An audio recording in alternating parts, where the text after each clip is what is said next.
21 years ago, my life collapsed. My wife Diane and I had been married for 12 years, raising three kids, Jacob, Mia, and Ethan, who filled our home with noise, laughter, and the kind of chaos that made life feel full. We had our struggles like any long marriage, but I believed we were steady. Then Diane shattered everything.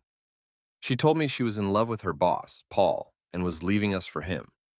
She packed her bags, kissed the kids goodbye through tears, and walked out the door, leaving me to explain to three bewildered children why their mother wasn't coming back.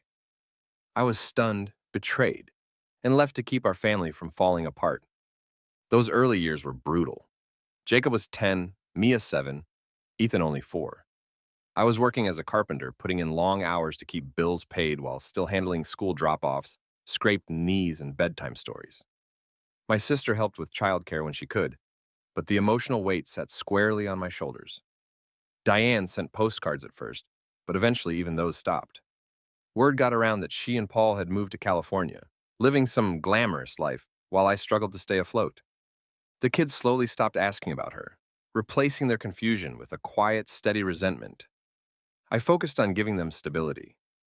Even as my own heart throbbed from her betrayal, I threw myself into being both mother and father. I coached Jacob's soccer team, stayed up late helping Mia build science fair volcanoes, and taught Ethan how to ride a bike on the cracked pavement of our old street. Money was tight, but I took every side job I could, eventually starting my own carpentry business. It grew, slowly but steadily, and by the time the kids were in high school, we'd moved into a better home. I never remarried. Trust wasn't easy after what happened, and my kids became the center of my world. Jacob went to college for engineering. Mia became a veterinarian. Ethan chased music with a passion that made me proud. We survived Diane's abandonment, and in many ways, we came out stronger. Then, 3 weeks ago, at exactly 7 p.m. on a quiet Tuesday night, someone knocked on my door. I opened it to find Diane, now 60, her face worn with age and regret. She looked small, nothing like the glowing woman who'd walked away 2 decades earlier. "John, I need to see my family," she said, her voice shaking. I just stared at her, stunned. After 21 years of silence, she thought she could simply return. I didn't let her inside. My kids were adults now, and it was their right, not hers, to decide if they wanted her back in their lives. Her story spilled out on my porch. Paul had left her years ago. She'd struggled since, jobs falling through, health issues piling up, loneliness catching up to her. She said she'd never stopped thinking about us, regretting the day she'd chased a brief spark instead of protecting her family. A part of me felt pity, but anger swallowed it whole.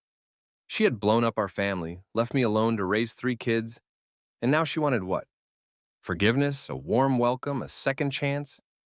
I told her the kids would decide, and that I'd respect whatever they chose. Then I closed the door, hands trembling. I called Jacob, Mia, and Ethan, telling them their mother was back. Jacob was furious, saying she had no right to disturb the peace we'd built. Mia was torn, curiosity tugging at her, but hurt still gripping her. Ethan, always the soft-hearted one, said he wanted to hear her out, but didn't know what he hoped to find. We planned a meeting at a park, neutral ground. Diane arrived nervous and hopeful, reaching for hugs they didn't give. They stood stiffly, faces carved by years of pain. She apologized through tears, but Jacob cut her off. "You chose him over us," he said. That wasn't a mistake, it was a decision.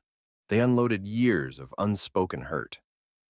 Mia asked why she never called, not even for birthdays. Ethan wanted to know how she could leave him when he was only 4, too young to understand anything except her absence. Diane offered excuses, shame, fear, uncertainty, but they didn't soften the blows. I stayed quiet, letting them speak freely. They didn't owe her comfort or closure. After an hour, Jacob walked away, saying he'd heard enough. Mia and Ethan followed.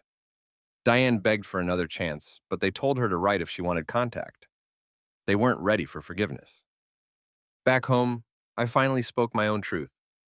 I told Diane about the years she'd missed, the sleepless nights, the constant sacrifices, the way I'd poured everything into the kids while she lived for herself. She cried, but I didn't reach out. Her choices had consequences, and we'd carried them for 21 years. I told her she could write to the kids, but my door was closed. She left to stay in a nearby motel, unsure of her next steps. The kids and I talked long into the night. Jacob said he felt lighter, like Something inside him finally settled. Mia admitted she might read a letter from Diane, but not to reconnect, just to understand the past. Ethan was still processing everything, pouring his emotions into his music. We agreed her return didn't change who we were.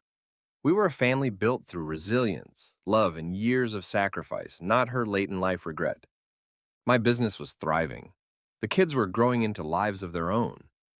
We didn't need her to complete anything. Diane's knock stirred old wounds, but it also showed us our strength. She expected a place in our lives again, but she lost that right the day she walked away. I don't know where she'll go now. And honestly, I don't care. My kids are my legacy. Together, we built something unbreakable. Her betrayal tore us apart once. 21 years later, we stand whole without her.